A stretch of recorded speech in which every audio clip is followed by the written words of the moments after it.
This is a story about what's in a name. It was the name that made Michael answer the ad in the recycler. It was late 1984, and Michael, this 20-year-old musician who had just moved from Seattle to LA, was in his car looking through the recycler when he saw this ad looking for a bass player. And he liked the name of the guy who had taken out the ad. He said it sounded like a cool punk name. Now, Michael wasn't exactly a bass player. He had been more of a drummer back in Seattle. He played with this Seattle punk band called the Fastbacks. Then he was in a band called The Farts, with a Z, and he played guitar in this band that was really important in the history of grunge called 10 Minute Warning. That band's drummer would later go on to be in Mother Love Bone, along with Stone Gossard, who would go on to play in Pearl Jam, who said that 10 Minute Warning was the band that inspired him to play guitar. But Michael got burned out on the Seattle scene. He said there was too much heroin going on, all his friends were strung out, and he thought the music there was stale. He was looking for something unique. He had a brother who went to Cal State Northridge, so Michael came down to LA. He couldn't bring his drums with him, so he decided in LA he'll be a bass player. Through his brother, he gets a job working as a prep cook at Black Angus, and one day in between shifts in this first week that he's in LA, he sees this ad in the recycler. And he calls the guy up, the guy with the cool punk name, and Michael asks him, "What's the name of your band?" And the guy on the other end of the phone says, "Rodker." So Michael says that sounds like a cool name, and he agrees to meet the guys from Rodker at Cantor's Deli. Michael gets there and he's expecting these guys to be greaser punks like Social Distortion, but instead they're these two young, long hair rock and roll guys. They all get along, they like some of the same bands, but they hate a lot of the same bands. The guitarist of Rodker, who like Michael was also under 21, had snuck in a bottle of alcohol, and they all went into the bathroom at Cantor's Deli and got drunk. Then they went to the guitarist's house where he showed Michael his pet snake, and he pulled out an acoustic guitar and started playing. And Michael said it was a holy shit moment. This guitarist was insanely talented. So Michael goes to meet the guys and jam, but then things aren't quite right. Michael had moved to LA to join a serious band, and this band felt amateur. He said it felt like a high school band. He also, it turns out, hated their name. He thought that the guy had said Rodker on the phone, but it was actually called Road Crew. Michael said, "I really like you guys, let's stay friends, but I'm not going to be in your band." And the guys in Road Crew were bummed, especially that he didn't like their name because they loved that name. The two guys in Road Crew, Saul and Steven, they had been friends since middle school, and they had always dreamed of making it in a rock band together. In fact, when they were 14, they cut each other's palms and made a blood brother pact. They promised each other that they would make it in a rock band and that they would be huge.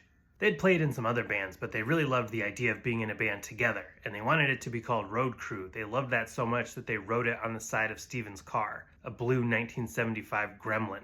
They called it the Road Cruiser. Steven said that they were just drifting rogue musicians in search of the ultimate band. Michael, meanwhile, was looking for his ultimate band, and that led him to meeting this guy named Jeff. Michael said he met Jeff when they both showed up at the same time to meet the same girl. Jeff was a guitar player, originally from Indiana, who had come out to LA to make it as a musician. Shortly after Jeff moved, he also brought out his friend from back in Indiana named Bill, who wanted to be a singer. And Jeff and Bill, they were in a bunch of different bands, together and separate. They were fixtures in the LA music scene. And actually, Jeff and Bill and the Road Crew guys at one point had been in a band together, but that band didn't work out. But in 1985, Michael would be the one that would bring all those musicians back together. Bill and Jeff were starting a new band that was going to be made up of pieces of two different bands. But almost immediately there started being lineup changes in this band. The bass player left, and so Jeff called up this guy he knew, Michael.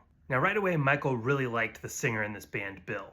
He said he wasn't exactly a great singer yet, but he was unique, and that's what Michael had been looking for. The singer, he naturally had a deep baritone voice, but he really loved the band Nazareth, and he would try to imitate their singer Dan McCafferty and sing in this high-pitched register. I'm young, I know. And his bandmates told him, "You should sing like that all the time." But Michael didn't like the guitarist and the drummer in this band. Michael was determined to make it, and he didn't think these guys were dedicated enough. So he devised a sort of test. He used all his connections from his years playing in punk bands and booked this punk rock West Coast tour. He told everybody in the band, "We're going to make no money, we're going to be sleeping on floors, playing in basements." He wanted to see who really wanted it.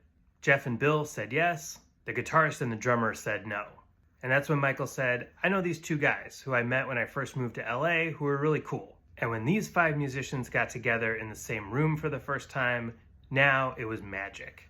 The guys from Road Crew were Steven Adler on drums and Saul Hudson on guitar, who was better known by his nickname Slash. That was the cool name that Michael had read in The Recycler that he thought sounded like a punk name. But he actually got that name from the father of a childhood friend of his. The father happened to be a pretty famous actor, Seymour Cassell, who said that Saul was always moving and was always just slashing around. Michael McKagan also was better known by his childhood nickname Duff. Jeff Isbell, the guitarist from Indiana, was better known as Izzy Stradlin, and his old friend from Indiana, Bill Bailey, was better known as Axl Rose. The band had originally been made up of the members of two different bands. One was Hollywood Rose with Axl Rose and Izzy Stradlin. This is the band that at one point Slash and Steven Adler had been in.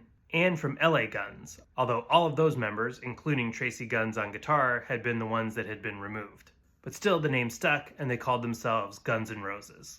This lineup of Guns N' Roses played their first show at the Troubadour in Los Angeles on June 6, 1985. Their friend Mark Cantor, who was the son of the owners of Cantor's Deli, where Duff and Slash and Steven had first met, was there taking pictures. 2 days later, they headed out on that tour that Duff had booked, a tour that they dubbed the Hell Tour. Their first release was a studio EP that they dubbed Fake Crowd Noises over, but their debut full-length album would come out in 1987, Appetite for Destruction, and would become the best-selling debut album of all time. And this weird hodgepodge of musicians, a drummer who played a stripped-down style that was totally different than anything happening in rock and metal at the time, a multi-instrumentalist who stumbled into playing the bass, a rhythm guitarist who had been a drummer and learned to play guitar by playing bar chords along to Ramones records, a lead guitarist that was a generational guitar talent, and a singer with a one-of-a-kind multi-octave voice would go on to sell over 100 million records worldwide and become the band that all the members had dreamed of being in. If you got the money, honey, we got your disease. If it's young, well,